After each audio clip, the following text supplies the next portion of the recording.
Tonight, President Trump's immigration crackdown ramping up, and NBC News goes inside the raids. ICE agents going door to door as single-day arrests reach a record high. We have a rare look inside an ICE processing center.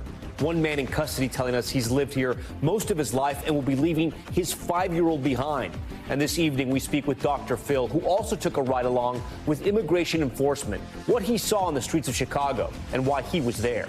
Also tonight, better than ChatGPT, China's new AI assistant rocking the U.S. markets.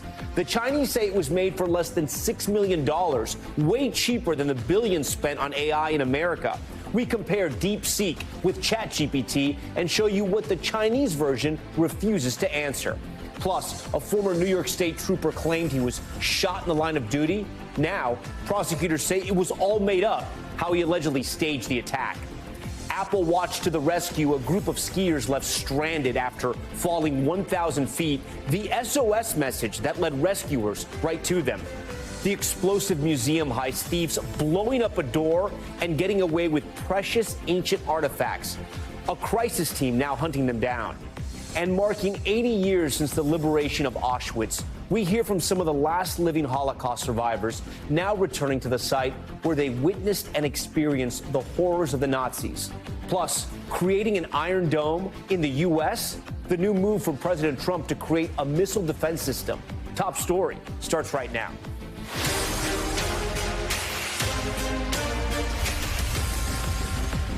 And good evening. Tonight marks 1 week since President Trump took office. And right now, immigration enforcement operations are escalating. Agents descending on major U.S. cities, you see it right here, rounding up and arresting people they say are undocumented criminals. But the move is being met with backlash, as you can imagine. You see protests here in Dallas, demonstrators concerned that law-abiding migrants and those with permits are also being taken away. And this just in, ICE agents arrested nearly 1,200 people on Sunday, an increase from previously released numbers. But NBC News tonight exclusively reporting nearly half of those arrests were of people who didn't have prior criminal records. Sunday marks the highest number of apprehensions for this new administration. States are also taking action. Florida is considering ending in-state tuition for Dreamers and requiring police to assist ICE. And Tennessee is debating making it a felony for communities to pass sanctuary city laws. We have a lot to get to tonight, starting with NBC News White House correspondent Gabe Gutierrez. It was your car, right? Tonight, President Trump's promised crackdown on illegal immigration is underway. We get a first-hand look in Chicago, riding along with ICE agents at dawn. We are putting more resources towards enforcement now. The first stop, an apartment complex. No one answered the door. They're not allowed to go inside, so we're moving on.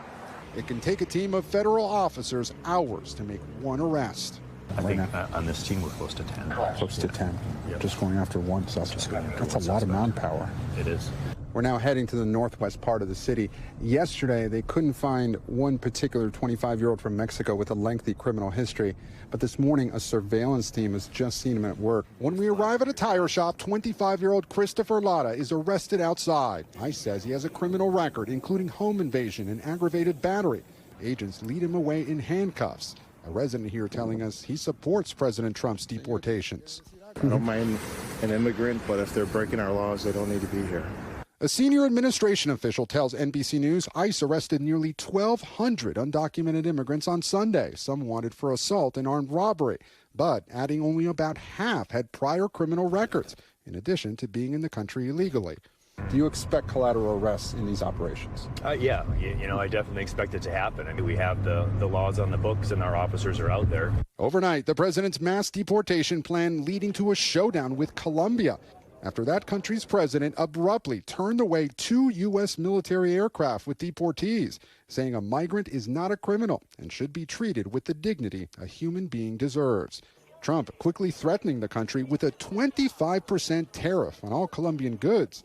The country's president backed down, according to the White House, agreeing to all of President Trump's terms, including the unrestricted acceptance of migrants. Back near Chicago, this woman is devastated because her father was arrested this morning. It breaks my heart, she says. And at an ICE processing center, there's Christopher Lara, the man we saw arrested earlier. He denies the charges against him. I went to school my whole life here. from preschool all the way to my senior year. Facing possible deportation to Mexico, he also says he'd leave behind a 5-year-old daughter. He does have serious charges and convictions. So I understand he has a daughter, and that's unfortunate, but we still have a job to do, and we still have to follow the law. Gabe Gutierrez joins us tonight live from Chicago. Gabe, I want to let our viewers know we're going to have much more on what happened with Colombia later in our broadcast, but I do want to talk about your new exclusive reporting. Nearly half of the people that were arrested in the raids over the weekend were not criminals, or have no criminal records, we should say. Their offense was that they were in the country illegally. Though the Trump administration said they would start with criminals, it seems that they're rounding up all types of undocumented immigrants. Well, Tom, these operations are very complex, and it can be difficult for some of these ICE agents to focus on just people with criminal records, although that they say that's what they try to do. But as you said, a senior administration official telling us that the 1,200 people or so, of the 1,200 people or so that arrested on Sunday, nearly half did not have those prior criminal records. Now, I spoke with border czar Tom Llamas yesterday, and he'll say that all of those undocumented immigrants were breaking the law. So, in effect, they were criminals. But this is all very concerning to immigrant advocates here who fear that those so-called collateral arrests, people swept up in these ICE operations, that they will continue and will be ramped up. So this is something that we'll have to see how it plays out in the coming weeks, Tom. All right, Gabe Gutierrez leading us off. Riding along on one of those ICE raids, as we saw there in Chicago, was Dr. Phil McGraw, the TV host embedded with U.S. immigration enforcement officers during an operation in Chicago on Sunday, defending President Donald Trump's deportation effort. Here's a clip of one of those arrests carried out with the Trump administration border czar Tom Llamas. I'm not a sinner. I'm not talking about lawyer. Yeah. Are you a citizen? My mom's a citizen. Your mother's a citizen? Yes. But you're not? Nope. But you've never been deported before? We Dr. Phil. We got Dr. Phil. Yeah? How do you know me? No, I seen Dr. Phil, you know, on TV. Yeah? Yeah. Yeah. Well, this is an example of sanctuary cities, right? We got an illegal alien convicted of sex crimes involving children. And he's walking the streets of Chicago. Again, the downfall, the problem with a sanctuary city, that people like us walking the street rather than local law enforcement working with federal agents. This is what we're dealing with. Yeah. You've been charged with sex crimes with children? Not really. Not really? All right, and with that, Dr. Phil McGraw joins Top Story once again. He's the host of Dr. Phil Primetime on Merit TV. Dr. Phil, it's great to see you again. So, Dr. Phil, I'm going to ask you this very plainly, right? Everyone knows who you are. You're a psychologist, Hall of Fame broadcaster, you're a celebrity. What exactly were you doing there this weekend on those raids? Well, Tom, thanks for having me again. It's good to see you again. This is something that I deal with what people are interested in and how it's impacting their lives. And our viewing audience is very interested in these immigration laws and what's happening. It was one of the top issues on people's minds culturally and what's impacting their family. And we talk about the things that people are interested in on Merit TV. And what we want to do is show them with full transparency what's actually happening. And, there's been a lot of talk out there about sweeping through neighborhoods, just picking up people indiscriminately, and I wanted to see if that was happening. Part of my embedding within this group was to ask Tom Llamas hard questions. I asked him, are you just sweeping through neighborhoods and picking up people that are here illegally? And he said, no, that's not our intention. We have our plan right now is worst first. We're going after those that have the worst criminal records first. And this is a surgical, tactical plan to go in and get those people. And sanctuary cities are not letting them know when they have these people in custody so they can come to the jail and pick them up.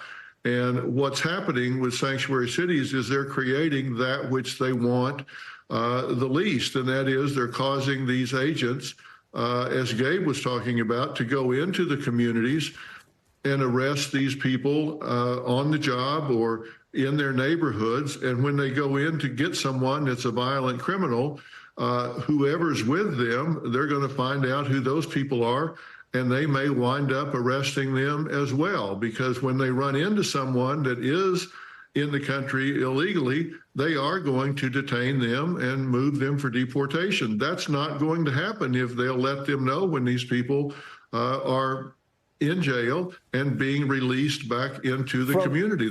Pick them up right there. Dr. Phil, from what you saw, were these undocumented immigrants being treated humanely? Absolutely. I was there at 4 a.m. when they had the debriefing. This was a multi-agency meeting with ICE, DEA, ATF, FBI, U.S. Marshals, and their number one concern was the safety of their agents, of all the people in the community, and of the people that they were targeting. Even though they're criminals, they were very concerned with their safety and getting them detained out of the community and into custody safely. They said, let's make sure everybody gets home safely today. Dr. Phil, so you heard Gabe's reporting there, my conversation with him. Of the, nearly 1,200 people arrested on Sunday, nearly half of those people weren't considered people with criminal records, right? Their offense was that they were here illegally. You just said you were told the worst first. It appears, at least on this day, that's not exactly what happened. Again, as Gabe pointed out, it's very complex. But does it sow doubt now with Americans and maybe with the world that it is going to be a roundup? It's not just the worst first, it's whoever they can grab. Is that your sense? Absolutely not. But let me tell you, they're in the country illegally, and Tom Homan's intention is, if you're in the country illegally, you need to self-deport, because if they catch you in the country illegally, you could be barred for coming back into the country for a number of years. And if they're forced into the community to arrest these people, they are going to check everyone that's with them at the time. And that's going to mean more people are arrested sooner and taken out of the country before they have an opportunity to leave voluntarily and then apply to come back in. So I'm not surprised that there are people that are being arrested, detained, and processed for deportation that are not violent criminals, because they're being forced into the community to arrest these people that they could be picking up in jail and not encountering those people that aren't violent criminals. Last question here, Dr. Phil. In the country illegally. Last question for you. Let's combine your psychology and the politics, if you will. Will President Trump, because the polls have showed that a majority of people do want undocumented immigrants to be deported, right? The polling is on his side. But if they start deporting the people who were here illegally but not committing crimes, and they separate families, or they're taking people out who have children who may be born in this country, are considered Americans, will Trump sort of lose the country, or at least the people who are favoring deporting the people right now, if they start to see those images? Look, I don't think anybody wants to see families fragmented. And I know there are people that have been here a long time. They've done a good job. They're paying taxes. They're contributing. And I think there is some legislation afoot that I'm beginning to hear about, where people could have an opportunity to get work permits and to, if they self-deport, to come back in under visas and things of that nature, where they could have a way to be here and find a path back to the United States, and everybody wants that. Tom, I'm very pro-immigration. We need immigrants in this country. We need them for the workforce. We need their talents, their skills, their abilities. We need so many things that immigrants bring. Our birth rate is too low. We need immigration in this country. We're a country of immigrants. So I think there's got to be a way to work this out. And look, our immigration system is broken. When it takes 7 years to get an immigration hearing where you can get into the country properly, somebody's got to fix that system. So I think there have to be some things where we look for solutions, not just getting people out of the country, but finding a way to get them back into the country. Dr. Phil, always a pleasure to talk to you here on Top Story. We thank you for your time tonight. Thank you, Tom. Good night.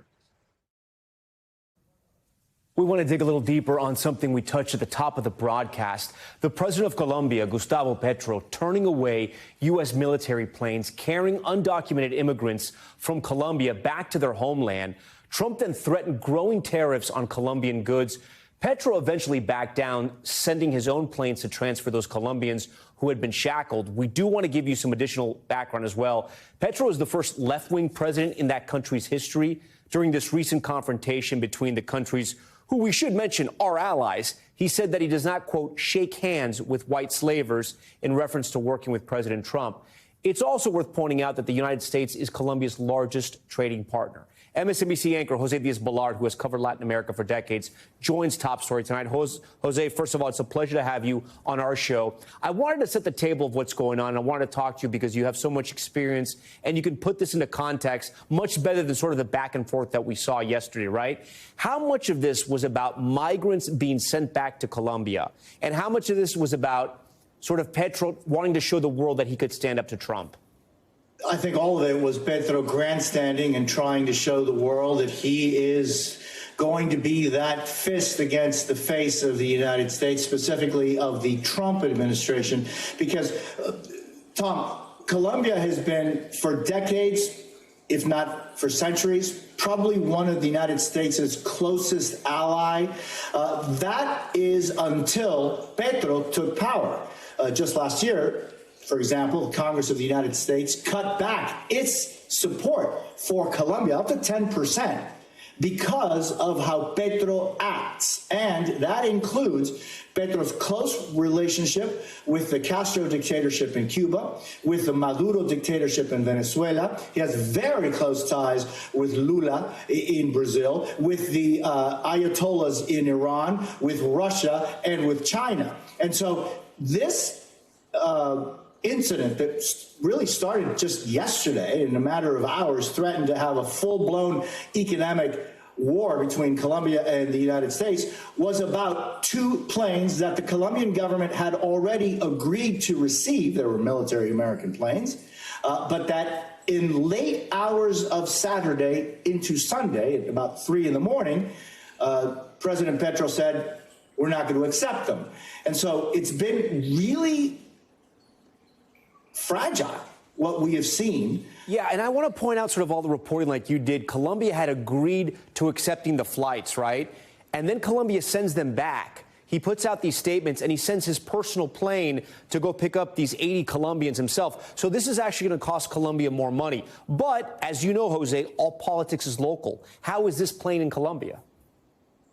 That's a very good question, Tom. You know, there are those that are saying that they were willing to and starting to organize protests starting today and even going into the week if these trade threats had materialized. I mean, President Trump said that he would be immediately instituting 25% tariffs on Colombian goods. Then Petro said that, well, if the United States was going to put 25% tariffs, he would put 25% tariffs on American incoming products, and then maybe saying even 50% if that's what it took. But what the real possibility was, Tom, that who would be immediately affected would be people and small and medium-sized businesses that exist in Colombia. It has a large middle class. It has an extraordinarily hardworking and effective and efficient working force. And 100% of the flowers that Colombia exports to this part of the world come to the United States. You know, El Café Colombiano is among the best cafes in the world. So much of their product comes to the United States, but so much comes from the United States into Colombia, and that would have immediately affected thousands of people had this come to fruition. Petro is not the only left-leaning leader in South America. You have Lula as well in Brazil, who you mentioned. And they've mentioned as well, they do not like the way their citizens have been treated, even though they've left those countries and went to the U.S., crossed illegally, because they're coming back shackled on these military planes. How do you see this sort of playing out, the mass deportations, if you will, along with the relationships we need to sort of foster in Latin America? Look, the same modus operandi of how people were transported into Colombia, specifically over the last couple of years, including thousands that were sent, to Colombia in those same conditions and under those same circumstances by the United States under the Biden administration. Well, that was not a problem for President Petro. But This is now a matter of dignity. I think that any time you can work towards more dignity for the human class, regardless of who they are, it's a good thing. Jose Diaz-Balart, it is always a pleasure to have you on Top Story. You can watch Jose every day on MSNBC and, of course, on the weekend's Nightly News. Jose, we thank you. Late today, President Trump announcing a new batch of executive orders, some dealing with the military as confirmation hearings are held for more of his key cabinet nominees. Kelly O'Donnell with the latest tonight. Tonight from his Doral Golf Resort in Miami, a House Republican team meeting. In a single week, I've taken over 350 executive actions. As President Trump asserts his government makeover. I also signed an order to end the weaponization of our government against the American people. New tonight, a number of Department of Justice lawyers fired by the acting attorney general for playing a, quote, significant role in prosecuting President Trump. And new reaction after the president removed more than a dozen inspectors general, the independent watchdogs at agencies. While presidents hire and fire IGs, President Trump failed to provide required 30-day notification to Congress. Mike Ware is one of those dismissed. We're looking at what amounts to a threat to democracy, a threat to independent oversight. New policies for the Pentagon. According to a White House fact sheet, the orders would reinstate those who were dismissed for refusing the COVID vaccine with full back pay and benefits. Another touts restoring merit and abolishes any remnant of the diversity, equity, and inclusion bureaucracy. Citing military readiness, an order affecting transgender service members would prohibit males from using or sharing facilities designated for females, and ends use of identification-based pronouns. Also new, the White House released in black and white this official portrait of First Lady Melania Trump. Kelly O'Donnell at the White House. And Kelly, more news tonight. There's another headline involving President Trump's cabinet. They're building out the cabinet, Tom. The Senate was able to confirm very easily the new Treasury Secretary, Scott Bessent. And then this week, we expect some of the more controversial figures to have their key moment in the spotlight, with Robert Kennedy, Kash Patel, Tulsi Gabbard. And a White House official tells me that the orders that we talked about in that report are likely to be signed by the president tonight while he's on Air Force One coming back from Florida to here in D.C. Tom? All right, Kelly, also great to have you on the show. We thank you for that. For more on those military-focused executive orders announced by President Trump, I'm joined tonight by our Pentagon correspondent, Courtney Cubey. Courtney, good to see you, too. President Trump said he plans to direct the U.S. to build its own version of Israel's Iron Dome missile defense system. What more do we know about this executive order? And, Courtney, it's somewhat interesting, right? We both have sort of seen the Iron Dome in action in Israel, but Israel's surrounded by enemies at times. The U.S., it's a little different. How would it work here? Yeah, so I think by calling this Iron Dome, it's really more symbolic than it is exactly what this architecture would look like. And by the way, Tom, the U.S. already has this layered space architecture that exists for missile defense, and it utilizes land-based radars and assets as well as space architecture, but it's already being expanded right now. I suspect that this executive order is really more about accelerating the process that's already underway. So accelerating the building of this space and land-based air defense architecture. And the real reason is the ongoing threat from ballistic missiles and specifically those hypersonic missiles, Tom. And then also the other big headline, Trump saying during that news conference he wants to, quote, get transgender ideology out of the military. What more do we know about this? Yeah, so this is not a surprise. We were expecting this. What we do know so far is that this will involve no longer providing medical care for dependents of service members who are transgender and who are going through any kind of transitional surgeries or medical treatments. This will stop that. That's something that's been in place since President Biden came into office 4 years ago.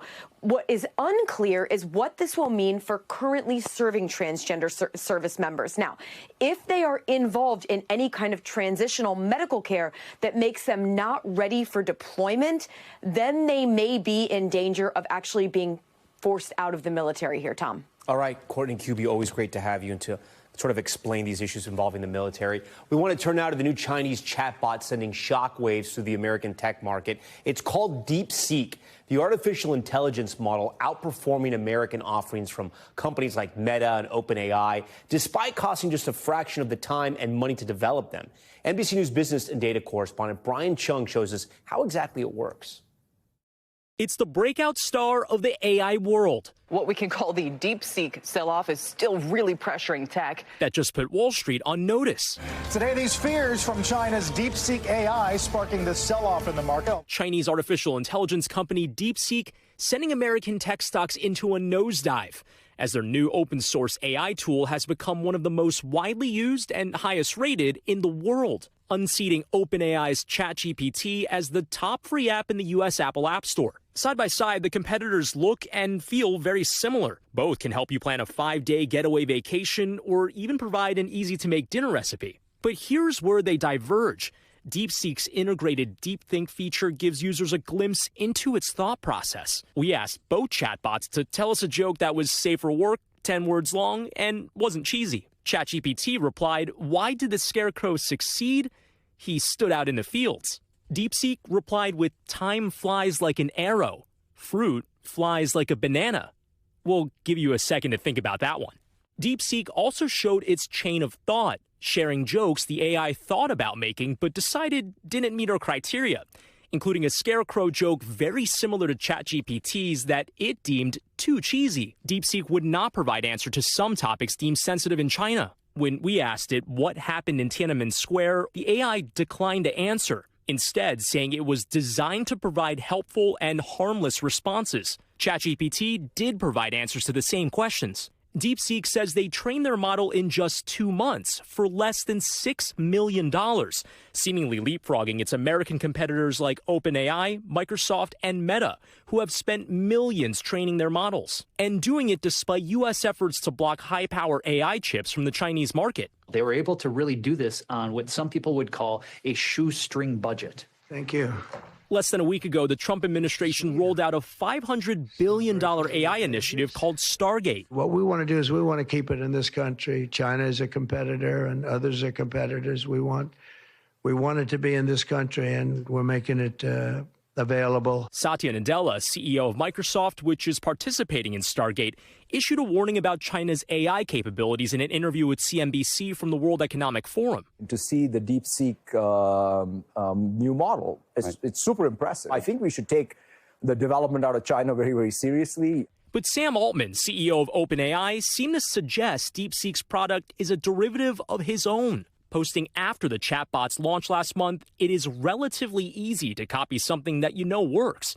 It is extremely hard to do something new, risky, and difficult when you don't know if it will work. DeepSeek has not responded to NBC News' request for comment. Brian Chung joins us tonight. Brian, we now know where you get your comedy material. But on a serious note, is DeepSeek actually made in a much cheaper fashion than ChatGPT? Do we know the answer to that? Yeah, well, look, when it comes to that 5.6 million figure, that is self-reported from this Chinese company, so take that as you will. Now, when it comes to the scale of it, though, I want to point out that is so much cheaper than how much it cost the other companies. OpenAI, it cost them about $78 million to train their models, and Google, it cost them almost $200 million to train their Gemini. So, again, 5.6 million is just really a drop in the bucket compared to those other figures, although I didn't realize you thought my jokes were that cheesy, Tom. I mean, Brian, the news triggered a massive stock sell-off, right, of NVIDIA, which everyone had been following all day. It makes many of the chips that power American AI models. NVIDIA shares, look at this, dropping nearly 17% today, more than $24 a share. This graph doesn't really do it justice. That translates to a loss of nearly $600 billion in market cap, what Bloomberg is reporting as the biggest market value drop in U.S. stock market history. And some of the indices, a large part of which are tech stocks, also took a hit. You see them right here. The question to you, Brian, how worried should investors and people who have a lot of tech stocks in their 401k be right now? Yeah, I've been getting more questions about what's going to happen to my NVIDIA stock than I got actually about DeepSeek today. But look, it's colossal when you consider that just the market cap loss that NVIDIA took today, that's the equivalent of like an ExxonMobil, the entirety of that company. So it's really big here. But I think one argument here is that NVIDIA stock has basically been going to the moon over the last 2 years. So this may have been one excuse for those that wanted to sell to ultimately sell. But I do want to point out that NVIDIA is such a key part of this story because they're the ones that manufacture the chips that really drive AI. So if you do it a lot cheaply, you don't have to buy as much of it. So that's maybe one reason why the stock went down today. Brian Chung, always great to have you on. For more on the impact of DeepSeek could have on the AI market and the future of technology, I want to bring in Matt Sheehan. He's a fellow at the Carnegie Endowment for International Peace. He's done extensive research on China's work in artificial intelligence. Matt, you're a great guy to have on tonight to explain this. Is DeepSeek better than ChatGPT? DeepSeek is essentially on par with what OpenAI released in September of last year, which is the O1 model. That's their own reasoning model that takes the time to think through its steps, as was demonstrated there.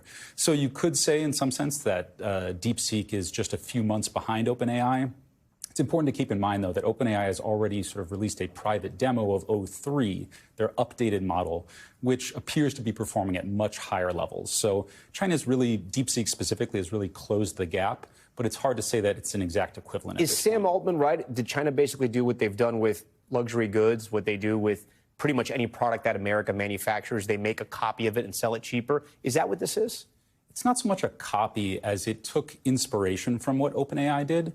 And what Sam correctly pointed out there is that when you sort of know the destination, you know what you're trying to create, it's much easier to get there, even if you're the second person trying to sort of hoe that road.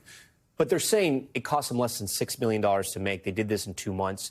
Tech companies are saying it costs billions to invest in AI infrastructure here. They're asking for billions from the government. So, I mean, is this a cheaper model that does the same thing? The $5.6 million number is really not capturing the whole picture. You have to spend a lot more to essentially up your skills and develop your training data and a lot of things before that 5.6 million number comes in. What they've done is very impressive, and they have done it much more efficiently than a lot of the U.S. competitors. But to just look at that number and say sort of the game is over, they're way out ahead, or we don't need to invest is just not right. DeepSeek is, from what I understand, is working with inferior chips, right? And this is part of the crackdown that the U.S. put on competitors. But by doing that, did they essentially force China's hand to make something maybe more affordable, maybe better? That's exactly right. U.S. chip controls have, big picture, just constrained the total volume of compute. In China, they've made it more expensive. So when you're sort of backed into a corner and you have to deal with these constraints, then you're going to put all your energy into efficiency, and that's really paid off for them. U.S. companies essentially have the luxury of just throwing more and more compute at the problem, and so that's the route that they've gone down. That might pay off big time in the long run, but it has forced DeepSeek to be more efficient, and that's probably going to pay dividends when it comes to serving the model globally. In the AI race, what happens here now? In the big picture, the U.S. still has a pretty strong lead, and I think this might lead the U.S. government to really double down on a specific area of chip controls that could hamper China. That's controls on the inference chips, the chips you use when you're running the model as opposed to training the model. If the U.S. does that, that will be a very unfortunate knock-on effect for DeepSeek and for China in general. Big picture, I would still be betting on the U.S. long term. The compute advantage is durable, and no matter how efficiently they're able to work with the limited compute they have, they just don't have as much that is going to pay dividends for the U.S. over a 1, 2, 3 year span. We got about 15 seconds. Should people be concerned about what they put into DeepSeek because it is controlled by the Chinese government?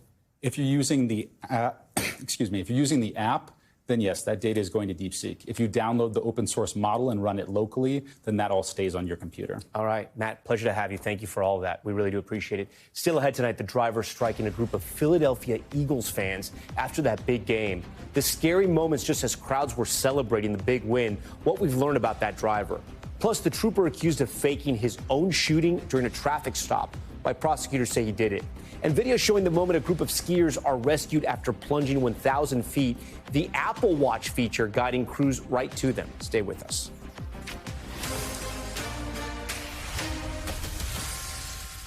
Okay, we're back now with an alleged shot for sympathy case in New York. If you're not sure what that means, here's what happened. Police say a former state trooper who reported getting shot in the leg during a traffic stop actually shot himself to gain attention and support. NBC's Valerie Castro has more on the investigation that led to his arrest. Sir, just months after he received a hero send-off from the hospital. Former New York State Trooper Thomas Messia turned himself into authorities, accused of fabricating the shooting that had landed him there. Shot fired, I'm hit. Westbound, Southern State, right before exit 17. Last October, Messia radioing in that he had been shot while approaching a vehicle parked in the median of a Long Island highway. His fellow troopers temporarily shutting down the highway, searching for a suspect Messia described as black or Hispanic, according to police. Tom's assailant remains at large and is an extremely dangerous person. But police now say there was no assailant and that Messia staged the shooting scene to gain attention or sympathy for himself, according to charging documents, placing .22 caliber shell casings on the ground hours earlier, then shooting himself at another location before returning to the highway to call in the fabricated attack. The shooter that we were all looking for only existed in Messia's head, in his imagination. Why did you do it? The 5-year state police veteran resigned on Friday and has been charged with falsely reporting a crime, evidence tampering, and official misconduct. After combing the scene of the alleged shooting for any shred of physical evidence, those searches all ended the same way. 9 shell casings, but no projectiles found at the scene. No tire marks. Not a single video that showed the Dodge Charger Messia claimed belonged to his shooter. His parents, whose home was searched late last year, were also arrested, charged with criminal possession of a firearm. All of them pleaded not guilty and have been released as they await trial. The Messia's attorney, Jeffrey Lichtman, telling NBC News, this case is a tragedy that was caused by unseen and untreated mental health issues, and now an entire family is suffering for it, as they usually do in such situations. His selfish act wasted extraordinary resources across several police departments. He failed his brothers and sisters in law enforcement, and he failed his oath as an officer. The district attorney says this incident set off a huge response, and even law enforcement from Delaware initially thought they were involved in a real manhunt. The DA emphasizing this pulled away resources from true emergencies and potentially put members of the public in danger. Tom? All right. Valerie, we thank you for that. When we return, the mid-air scare. Passengers violently jolted from their seats after an emergency on a United Airlines flight. Dozens of people left hurt and some sent to the hospital. What we're learning tonight.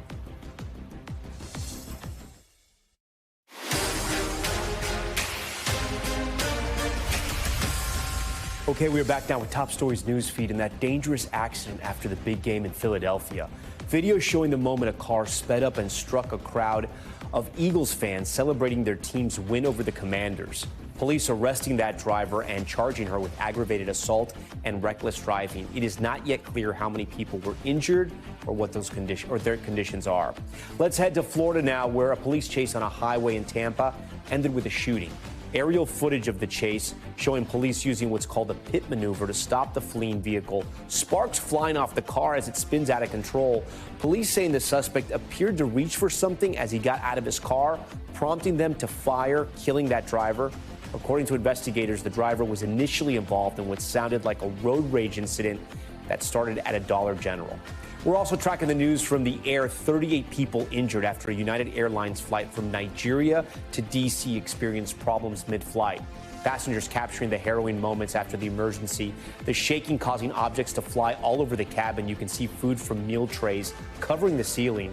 United Airlines saying the aircraft experienced unexpected movement after a technical issue. They're not calling it turbulence. 6 people ended up in the hospital with serious injuries. And rescue teams in Washington state's Cascade Mountains using an SOS alert from an Apple Watch to locate 3 backcountry skiers. New video of the rescue last Wednesday showing air support teams finding 2 of the skiers injured in an area with no cell phone service.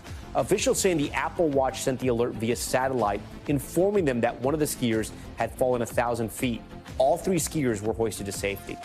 Okay, we want to move overseas now to Israel, where tonight 4 more hostages are back home after more than a year in captivity under Hamas. The new release still part of phase 1 of the ceasefire agreement, as displaced Palestinians are allowed to return to northern Gaza for the first time. Here's Raf Sanchez with more. Tonight for Israel, hope and fear side by side. 4 female Israeli soldiers released from Hamas captivity over the weekend. into the waiting arms of their parents after 477 days. And 6 more hostages slated to be freed this week, including Arbel Yehud, a civilian, and potentially American Keith Siegel. But also today, a painful reminder, not every story will end happily. Israel says of the 26 hostages still waiting to be freed in this stage of the deal, 8 are already dead. And growing dread over the fate of the youngest hostages, Kafir and Ariel Bibas, along with their mother, Shiri. We spoke to the boys' aunt last week. What is it like to not know what happened to them? It's paralyzing. Not knowing is so hard that sometimes I just want to scream. Just tell me, even if it's the worst thing, I just want to know.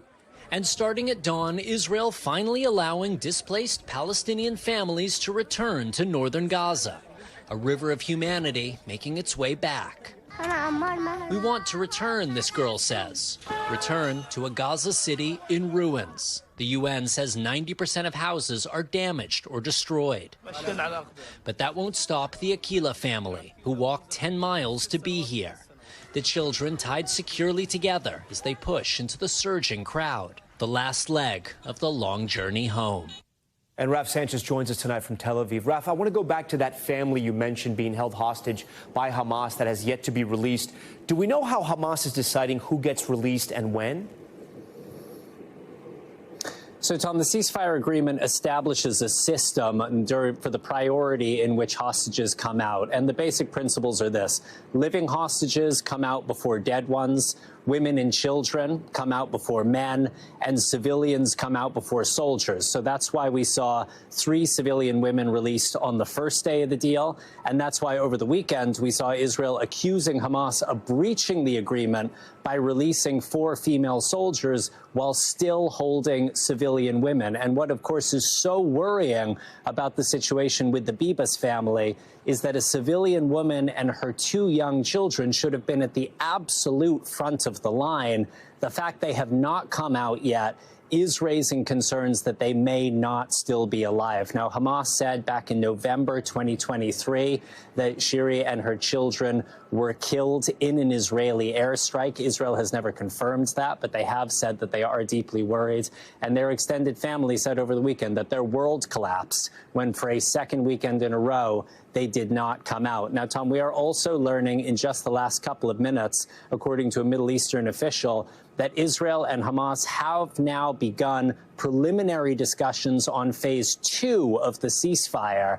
Now, that would see a complete end to the war, a total Israeli withdrawal from Gaza in exchange for the release of all living hostages. Those talks have now begun. Big question marks about whether they will be able to get to a final agreement. All right, Raf Sanchez with a lot of new reporting there for us. Raf, we thank you for that. And coming up, we're going to have more international headlines here on Top Story, including an explosive museum heist. Thieves blowing off the door of a museum in the Netherlands, stealing ancient artifacts that date back centuries. The manhunt now for those involved. Stay with us. Back now with a heist sending shockwaves through the art world. A group of burglars blowing up the entrance of a Dutch museum and running away with solid gold artifacts on loan from Romania. Romanian leaders now questioning why the precious pieces were in the Netherlands in the first place. Here's NBC's Megan Fitzgerald with that story. Under the cover of darkness, a group of thieves caught on camera blowing up the entrance of the Drents Museum in the Netherlands, stealing priceless archaeological artifacts that date back centuries. Police say the museum in the city of Essen was hit with heavy explosions at around 3:45 a.m., shattering windows and damaging surrounding buildings. Roughly 30 minutes later, police responded to reports of a burning vehicle nearby and believe the suspects in the heist could have been involved with the incident and switched out getaway cars. Here are the 4 items police say they got away with. This golden helmet that dates back to 450 BC when the region of Romania was known as Dacia. The well-preserved helmet is thought to have belonged to a Dacian king or noble and was discovered by a Romanian child in the 1920s, according to the museum. And 3 Dacian royal bracelets, also made from gold and dating back to 50 BC. The museum calling the burglary a dark day, saying in part, in its 170-year existence, there has never been such a major incident. This expert saying it's simply unsellable. The whole world knows it, so they likely went for the gold to, I almost dare not utter the words, melt it. Art experts estimate the gold from the helmet is worth roughly $90,000, but the value of the piece, Romania says, is incalculable. Controversy stirring now over why these pieces from the National History Museum in Bucharest were in the Netherlands in the first place. Romanian Prime Minister Marcel Ciolacu says their government never actually authorized the transport of the items. He now plans to organize a crisis team within the government to locate the artifacts. I guess it's, weighing the risks and rewards. Is it worth lending these very precious objects that have, again, a high monetary value?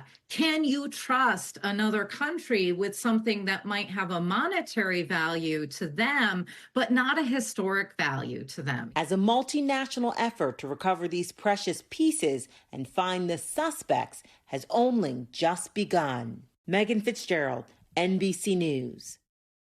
When we come back, the liberation of Auschwitz 80 years later. Our Jesse Kirsch on the ground in Poland as survivors return to the death camp, what they witnessed and what they want the world to know on this Holocaust Remembrance Day. Finally tonight, a day of solemn remembrance in Poland. Dozens of Holocaust survivors returning to Auschwitz 80 years after the camp's liberation. The survivors, along with world leaders, honoring the roughly 6 million Jewish people and millions of others who were murdered by the Nazis and their collaborators. On this Holocaust Remembrance Day, Jesse Kirsch traveled to the former death camp for this report. The world may never see another moment like this. Eyewitnesses to genocide returning 8 decades after they were liberated.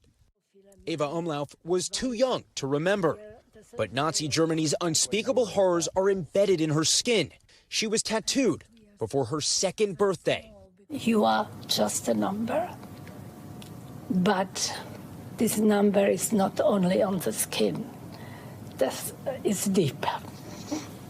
Auschwitz was Hitler's largest extermination camp, a place where roughly 1.1 million were killed, most of them Jews. But victims were also Poles, gay men, Roma and Sinti, and Soviet POWs. For those who were not killed, humanity was stripped away. Hundreds of thousands of Jews were brought here on cattle cars like these. They were given no food, no real bathroom. And when they arrived, families were torn apart. Some were chosen for work, but most were murdered. This was called the selection in an area known as the Jew Ramp. Children, the elderly, and the disabled were singled out for gassing. The Nazis looked for twins for human experimentation. Others became slave laborers. Entire families vanished. I held on tightly to my mother's hand in the dark cattle car for countless hours, while the cries and the prayers of so many desperate women permeated my soul and haunt me to this day. Tova Friedman arrived here when she was 5. At one point, her mother hid her among corpses so she wouldn't be killed. I recall thinking, I will never let them know how much they are hurting me. The Nazis tried to hide proof of their crimes, but the evidence is still here. Piles of shoes, glasses, suitcases. Often 2 people would be sleeping in just one bed on these basic bunks. And in a block building like this one, 700 to 1,000 people would be crammed in at one time. This gas chamber still standing. We're asked not to speak as we walk through. What could you even say? Now the Auschwitz Museum is preparing for a future without eyewitnesses by thinking about what people ask the elderly survivors. They ask about emotions, and art carry emotion. The museum planning an art gallery featuring pieces by prisoners and survivors. For now, these survivors speaking to a crowd including King Charles and President Zelensky at a time when anti-Semitism is surging. In 2018, 58% of Americans thought something like the Holocaust could happen again. Today, 76% think it's a possibility. We will never, never, ever allow history to repeat itself. Jesse Kirsch from Auschwitz tonight, and Jesse will have much more from Auschwitz throughout the week. We want to thank you for watching Top Story tonight. I'm Tom Llamas in New York. Stay right there. More news on the way. Thanks for watching. Stay updated about breaking news and top stories on the NBC News app or follow us on social media.